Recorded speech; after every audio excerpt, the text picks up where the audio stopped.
put my phone down, but now it's my kids. They got the phone. I'm trying to hang out with them. They got the phone. And that's got to hurt because you kind of taught them to be like that. Yeah. Just from them modeling themselves after you, right? Yeah. My son, always on his phone, always on Reddit. I'm like, boy, you watching porn? And he's like, no, I'm in like video games or whatever. Make sure you don't join the No Jumper Reddit. It's a wild place. He probably knows about it. Might already be in there. My son, he got caught watching porn like when he was younger. And By you? His mom caught him, and he got real embarrassed. His mom told me right in front of him. And I looked at him. He got real embarrassed. He was really red. But his mom is straight from Japan. Like, she don't understand. I said, listen, it's natural. The boy's going to watch porn. And then I got to thinking, it might be my fault that he was watching porn, because one time he needed my phone to Google something, and when you Google the last thing he was watching, fat asses. The last thing I saw, I gave it to him, and he looked it up and stuff like that, and it was porn already. That's the last page I was watching. I was like, that might have been my fault. I mean, he was gonna get curious either way at some point, right? All I asked his mom, like, what type of porn was he watching? That's all I want. That's all I wanted to know. He was watching boy-girl porn. I was like, okay, that's good. I've thought about this a few times too, because it's like, on one hand, you don't want him looking at it, but on the other hand, it's the most natural thing in the world. And realistically, even if I stop you from looking at it right now, how the fuck am I going to stop you from looking at it a week from now? It's like, it's not happening. They have a computer. They could use their friend's phone, whatever. Right. Well, if you use your friend's phone to jerk off, that's pretty weird. But just in general, it's like, they're going to find it. They're going to find it. You can't shelter them from it. I remember when I was a kid, we used to look at those nudie magazines. We didn't have phones back then, but I remember. So right now, I think it's better that they got it on the phone, because we couldn't go and buy it. We had to get nudie magazine, and I couldn't figure out why the pages were stuck together all the goddamn time. And then now I get older. I go back, and I wish I could go back in time to my youngest son. Don't touch that. Yeah. No, because you would like have one friend who had a copy of Penthouse. Yeah. And you'd go over his house and just look at it together and just be staring at it like it was the most fascinating thing on earth. But what's in the Penthouse? There's nothing really that extreme. That's the worrisome part, is that your kid could start looking at porn and they go straight from looking at a naked girl to watching somebody do a gangbang right away. Yeah. And it's like, okay, you're free to watch that as an adult, but if you're a 12-year-old, I feel like seeing a gangbang might not be a good thing for your development. Yeah, I agree with you. There's no way to shelter them from it. What you going to tell your son? Son, don't watch gangbangs. There's nothing you can do. Yeah. There's nothing you can do. And you don't want to tell them that, because that is alerting them to the existence of it. Exactly.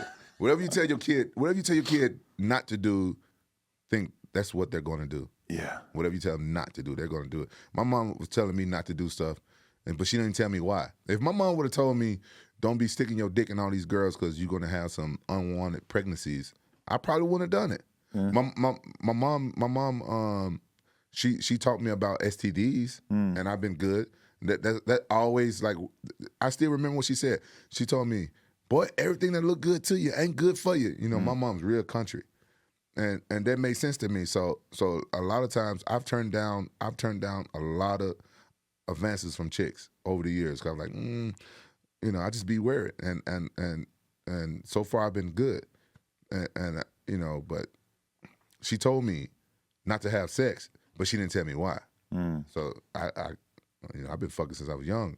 I wish my mom would have told me, but at the same time, I wouldn't have these wonderful kids, I guess. But there are some things that your parents actually are capable of grounding into your head, though, because like my parents scared the fuck out of me that I was gonna get AIDS if I had sex without a condom.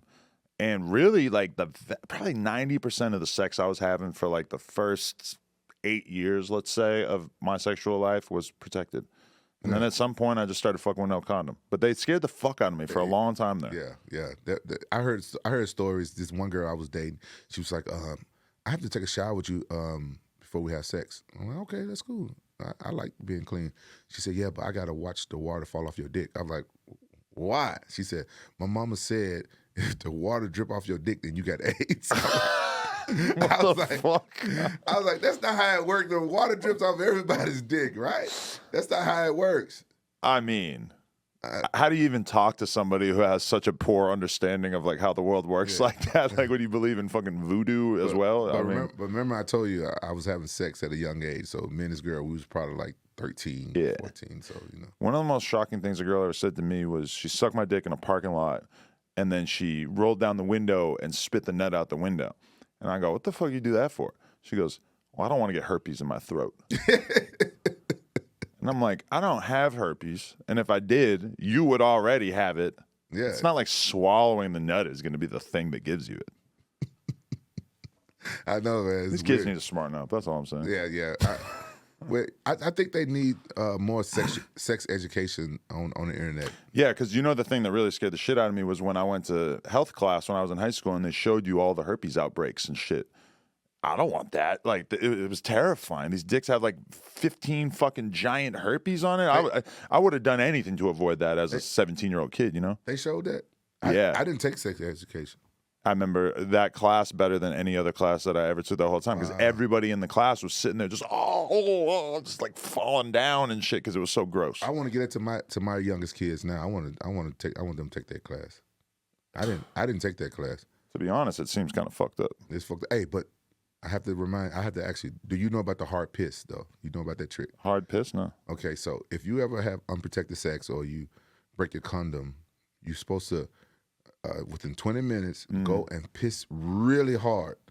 Even if you got a fart in front, one of those hard pisses, then clean your dick off real good and you good. You won't catch anything.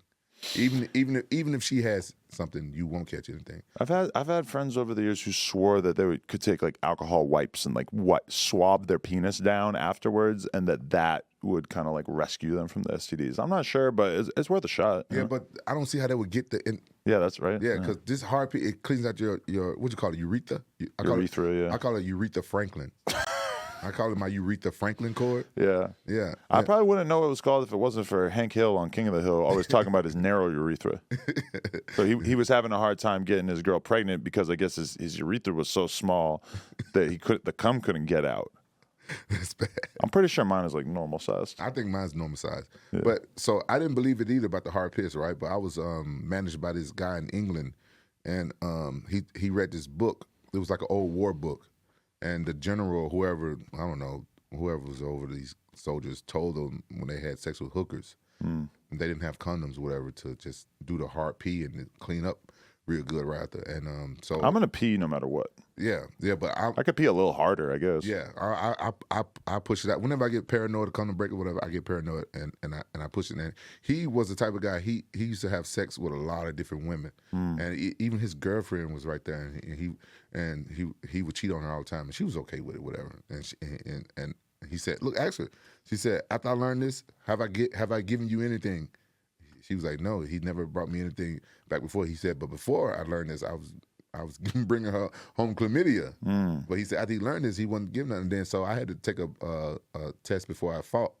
I had to take a blood test before I fought, and I was in England, and I went to the whatever you call the clinic, and I said, "Hey, can I get an STD test as well while you take my blood?" She said, "Yeah." And I asked her the question. I said, I was told if I do a hard piss after I have sex, they would clean out my urethra Franklin, and I wouldn't catch the STD." She said, "Yes, that's true." Really? Yeah. So I tested it out.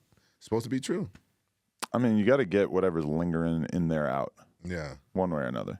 Yeah. I used to think that if I just jack off one more time, Yo, we just hit 400,000 subscribers right here on the Clips channel. So if you want to help us out, click subscribe, get us to 500K. Yeah.